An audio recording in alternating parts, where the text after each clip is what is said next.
Welcome back.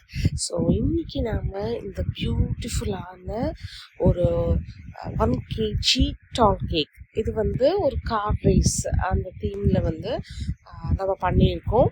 So இது பற்றி நம்ம ஃபர்தராக எல்லா டீட்டெயில்ஸும் வீடியோக்குள்ளே போய் ஒன்றுன்னா என்னென்னு தெரிஞ்சுக்கலாம். அண்ட் இது வந்து என்னோட ரெகுலர் கிளைண்ட்காக நம்ம பண்ணது. ஸோ அதை பற்றியும் நம்ம வந்து ஃபுல்லாக டிஸ்கஸ் பண்ணி என்னென்னு தெரிஞ்சுக்கலாம் வாங்க. அதுக்கு முன்னாடி நம்ம சேனலை சப்ஸ்கிரைப் பண்ணாதவங்க சப்ஸ்கிரைப் பண்ணுங்க, லைக் பண்ணுங்க, ஷேர் பண்ணிக்கோங்க. ஸோ இந்த கேக் வந்து நான் சொன்ன மாதிரி 1 kgல சாக்லேட் ஃப்ளேவரில் கேட்டிருந்தாங்க. ஸோ அதில் கொஞ்சம் ஃபாண்டன்ட் டீட்டெயிலிங் எல்லாம் இருந்தது. ஸோ அதெல்லாத்தையுமே வந்து நம்ம ஒன்று ஒன்றா வந்து பண்ணிகிட்ருக்கோம். அண்ட் ஃபர்ஸ்ட் ஒன் பார்த்தீங்கன்னா அந்த கேக்கில் கீழே டவுனில் வந்து பாட்டம் இதில் வந்து நமக்கு அந்த எஃப்என் அந்த ரேஸ்க்கு இருக்கான ஒரு இது இருக்கும் இல்லையா, லைக் ஃப்ளாக் மாதிரி இருக்கும் இல்லையா, பிளாக் அண்ட் ஒயிட்ல. ஸோ அதை செய்யறதுக்கு தான் நம்ம வந்து இந்த பிளாக் ஃபாண்டன்ட்டை நல்லா ஒர்க் பண்ணிட்டு அதில் மறக்காம டைலோஸ் பவுடர் போடணும், இல்லைன்னா அது மெல்ட் ஆயிடும். ஸோ அதை போட்டு தான் நான் பண்ணியிருக்கேன், அதை நான் எடுக்க மறந்துட்டேன். ஸோ அதை பண்ணிட்டு நல்லா ஸ்ப்ரெட் பண்ணிட்டு நான் ரெக்டாங்கிளாக நான் வந்து ஸ்ப்ரெட் பண்ணிக்க போகிறேன். அதுக்கப்புறம் நான் ஸ்கேல் வச்சு 1.5 சென்டிமீட்டர் ஈச், ஸோ ஸ்கொயர் ஷேப்பில் 1.5 டயாமீட்டரில் வந்து சென்டிமீட்டரில் நான் வந்து அதை மெஷர் பண்ணிக்கிட்டு அதை வந்து நான் நல்லா ரோலர் வச்சு கட் பண்ணி குட்டி குட்டி ஸ்கொயராக எடுக்க போகிறேன். ஸோ இது வந்து ஈக்குவலாக இருக்கணுங்கிறது இம்பார்ட்டண்ட், அப்போ தான் உங்களுக்கு கரெக்டான ஃபினிஷிங் வரும். ஸோ அதனால் ஸ்கேல் வச்சு நல்லா மெஷர்மெண்ட் எடுத்து பண்ணிக்கிறது பெஸ்ட்டு.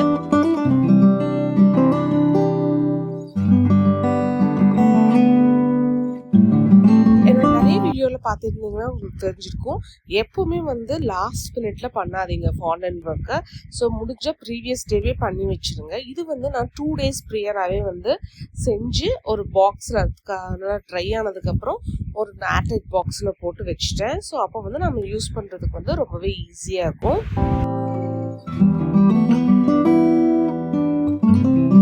ஸோ இந்த மெல்டிங் இஷ்யூலாம் வராது. நம்ம இந்த மாதிரி பாக்ஸில் போட்டு ட்ரை ஆனதுக்கப்புறம் வைக்கிறது ரொம்பவே பெட்டர்.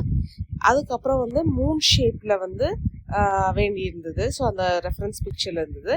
ஸோ அதே மாதிரி ஒரு மூன் கட்டர் வச்சு அதையும் வந்து நான் எடுத்து வச்சுட்டேன்.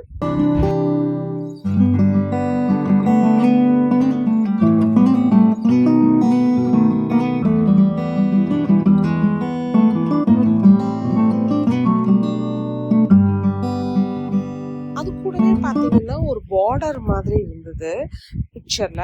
ஸோ அதுக்காக நான் வந்து சரி இந்த மெட்டல் எக்ஸ்ட்ரூடர்னு ஒன்று கிடைக்குது, இது வந்து நமக்கு ஆர்ட் பண்ணுறதுக்கும் இது வந்து யூஸ்ஃபுல்லாக இருக்கும். ஸோ இந்த எக்ஸ்ட்ரூடர் வச்சு சரி பண்ணலாம் அப்படின்னு சொல்லிட்டு அதை பற்றி இன்ஸ்ட்ரக்ஷன்ஸ் எல்லாம் பார்த்துட்டு பண்ணேன். இது வந்து நான் வாங்கி வச்சு ரொம்ப நாள் ஆச்சு, சரி ட்ரை பண்ணி பார்க்கலாம் அப்படின்னு சொல்லிட்டு பண்ணேன். இது மாதிரி நம்ம நல்லா அந்த நம்ம முறுக்கு புளிவோம் இல்லையா, ஸோ அந்த மாதிரி உள்ள வந்து நிறைய அட்டாச்மெண்ட்ஸ் வந்து பிளேட் மாதிரி கொடுத்துருக்காங்க, பிளேட்ஸு. ஸோ அதில் டிஃப்ரெண்ட் ஷேப்ஸ் வந்து நம்ம வந்து எடுத்துக்க முடியும். இது மெயினாக வந்து இந்த ஆர்ட்ல வந்து அந்த கிளே மாதிரி இருக்கும் இல்லையா, அதை ஒர்க் பண்ணுறதுக்கும் நமக்கு இங்கே ஃபாண்டன்ட் ஒர்க் வந்து பண்ணுறதுக்கும் இது வந்து ரொம்ப ஹெல்ப்ஃபுல்லாக இருக்கும்னு நினச்சேன். பட் என்ன ஆச்சுங்கிறது நான் சொல்கிறேன். ஸோ அதெல்லாத்தையும் ரெடி பண்ணி வச்சு ட்ரை பண்ணேன். இது மாதிரி பிளேட் வந்து நான் வந்து நார்மல் ரவுண்டு இது போட்டு பண்ணலாம் அப்படின்னு சொல்லிட்டு அதை எடுத்தேன். பட் அது வந்து டோட்டலாக ஃபெயில் ஆயிடுச்சு. அமுத்தி இது பண்ணவே முடியல, ரொம்ப டைட்டாக இருந்தது. ஸோ நல்லாவே வரல. ஸோ உங்களுக்கு இது மாதிரி நீங்கள் யூஸ் பண்ணியிருக்கீங்க, நல்லா வந்ததா, எப்படி இதோட எக்ஸ்பீரியன்ஸ் என்னங்கிறத வேணா ஷேர் பண்ணுங்கள். எனக்கு தான் வரலையா இல்லை என்னன்னு தெரியல, பட் டோட்டலாக அவ்வளவா வந்து சுத்தமாகவே வந்து இது பண்ண முடியல, ரொம்பவே கஷ்டமாக இருந்தது. அப்புறம் லேட்டர் இன்னொருத்தையும் கூப்பிட்டு இந்த மாதிரி கொஞ்சம் ட்ரை பண்ணிக்கலாம் அப்படின்னு சொல்லிட்டு நான் அதை ஹோல்ட் பண்ணிட்டேன். வினோத்தை வந்து அதை ரோல் பண்ண சொன்னேன், பட் அப்போவும் சரியாக வரல. ஸோ இது வந்து கொஞ்சம் டோட்டலாக கொஞ்சம் வேஸ்ட்டுன்னு சொல்லலாம். ஸோ மேபி நான் தப்பாக பண்ணுறேன்னு என்னன்னு தெரியல, உங்களுக்கு தெரிஞ்சதை சொல்லுங்கள் எப்படி பண்ணணும் அப்படின்னு சொல்லிட்டு கமெண்ட்டில் சொல்லுங்கள். நெக்ஸ்ட் வந்து இந்த மாதிரி ஆரஞ்சு கலர் வந்து ஸ்டார்ஸ் வந்து தேவைப்பட்டுச்சு. ஸோ அதுவும் வந்து அந்த பிக்சரில் அந்த ரெஃபரன்ஸ் இமேஜில் இருந்தது. ஸோ அதுக்காக இப்போ ஒர்க் பண்ணிட்டு இருக்கேன். ஒயிட் ஃபாண்டன்ட்ல வந்து ஆரஞ்சு கலர் ஆட் பண்ணி டைலாஸ் பவுடர் போட்டு நல்லா ஒர்க் பண்ணதுக்கு அப்புறமேலு அதை நல்லா ரோல் பண்ணிட்டு ஸ்டார் கட்டர் வச்சு அதை வந்து கட் பண்ணி எடுத்துக்க போகிறேன்.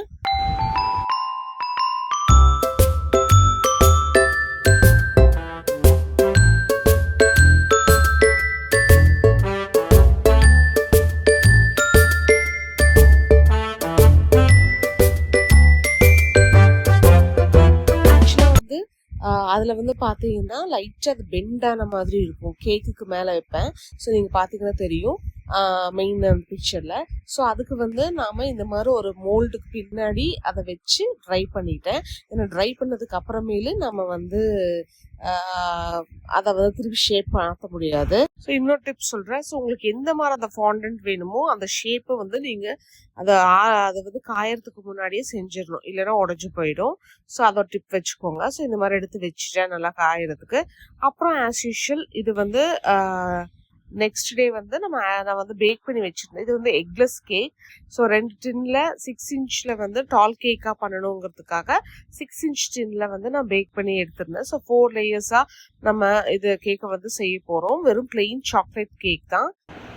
சாக்லேட் க்ரீம், வெளியே ஒயிட் வெனிலா க்ரீமில் ஃப்ராஸ்டிங் பண்ணி எடுத்து நல்லா செட் பண்ணதுக்கு அப்புறமேலு அதுக்கப்புறமேல நான் கட் பண்ணி வச்சுருந்தேன் நான் எடிபிள் ஃபோட்டோ பிரிண்ட்ஸை வந்து ஃபோட்டோ பிரிண்டில் அந்த ரேசிங் காரோட இமேஜ் இருந்துச்சு, அதையும் வச்சாச்சு.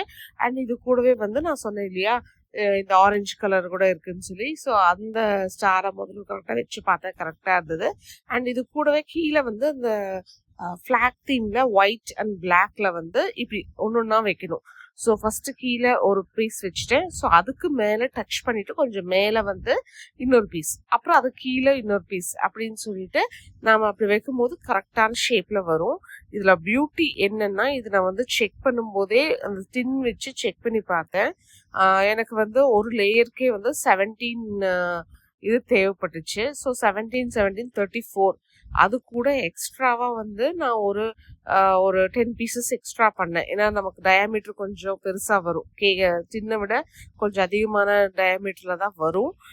ஸோ அந்த கணக்கில் வந்து கரெக்டாக பண்ணேன். ஒரே ஒரு பீஸ் தான் மிச்சமாக இருந்தது. பர்ஃபெக்டாக வந்து சரியாக போச்சு. ஸோ நம்ம எப்போவுமே எவ்வளோ தேவைப்படுதோ டின் வச்சு நம்ம மெஷர் பண்ணுறோன்னா அது கூட எக்ஸ்ட்ராவாக ஒரு 10-15 பீசஸ் எக்ஸ்ட்ரா பண்ணிக்கோங்க. அப்போ வந்து கரெக்டாக இருக்கும்.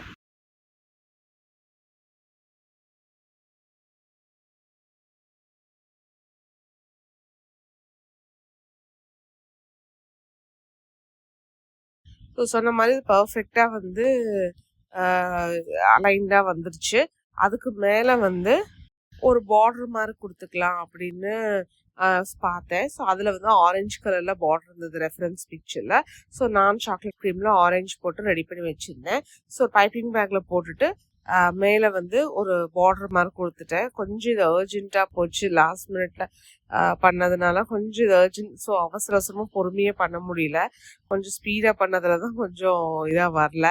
ஸோ அதுக்கப்புறம் அதை எடுத்து நம்ம ரெடி பண்ணோன்னா திருப்பி எல்லாமே சொதப்பிடும். ஸோ அதனால அந்த ஃபர்தராக எதுவுமே அது நோண்ட போகலை. ஸோ அப்படியே இருக்கிறது பெட்ரு, இல்லைன்னா இன்னும் டேமேஜ் ஆகிடும். ஸோ அதை எடுத்து வச்சுட்டு மேலே இருக்கிற மற்ற ஸ்டார்ஸ் எல்லாத்தையுமே அங்கங்கே எடுத்து வச்சுட்டோம்.